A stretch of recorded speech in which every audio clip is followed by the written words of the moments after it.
What would I, as an M4 or whatever, want to hear the M1 version of me say, right?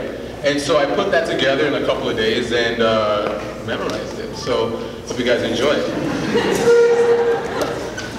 All right. Dear future me, how you living, yo? What are you up to these days? Tell me you still got that sense of humor about you and your charisma is still on point. Tell me you've kept that award-winning smile on your face despite the many pits of despair you've had to overcome throughout the year. Tell me you still see the glass half full, because the coolest thing about you is your optimism, your ability to live day by day and take the challenges that you face in stride, your ability to get back up even after you've fallen. Because you know we've fallen a couple of times already, and you know we've already seen some of the worst of times. But you know we've stood back up and kept moving forward to find the best of times. So tell me you're still walking around with your chest out and your chin up. Dear future me. Tell me you're still keeping an eye out for silver linings. Not the playbook, no. I'm talking about that elusive thin strip of ribbon that far too often goes unnoticed amongst blackened clouds.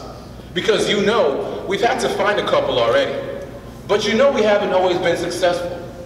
But at the same time, you know that finding the silver lining in even the worst of situations is what keeps us grounded. Because things aren't always going to be sunny side up. Life is going to want to take some detours and throw some hurdles in your way, at home or at school. And the stars, they won't always align perfectly for us. And sometimes they may feel like they never will, or want to for that matter. But don't let that depress you.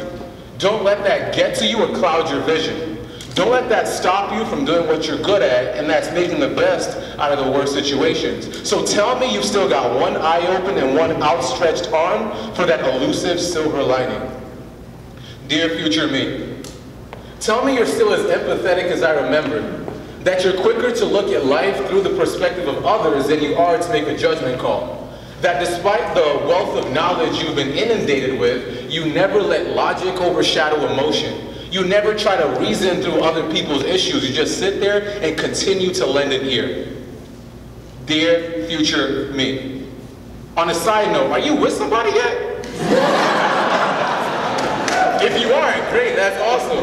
If you aren't, how about that one girl? You know who I'm talking about. I'm not going to describe her for you now. We're in front of people. And med school is hard, I know, but don't let that be an excuse for too long. Dear future me. I hope you're taking some time every now and then to pause and take some time out for yourself. Because I know at times it may feel like we're on a mission. Like we're where we are today because we have to be, because it's necessary, because they look up to us, because they look at us like a walking blueprint. So tell me you're taking a step back every now and then to look at yourself in the mirror, to appreciate yourself for how far you've come.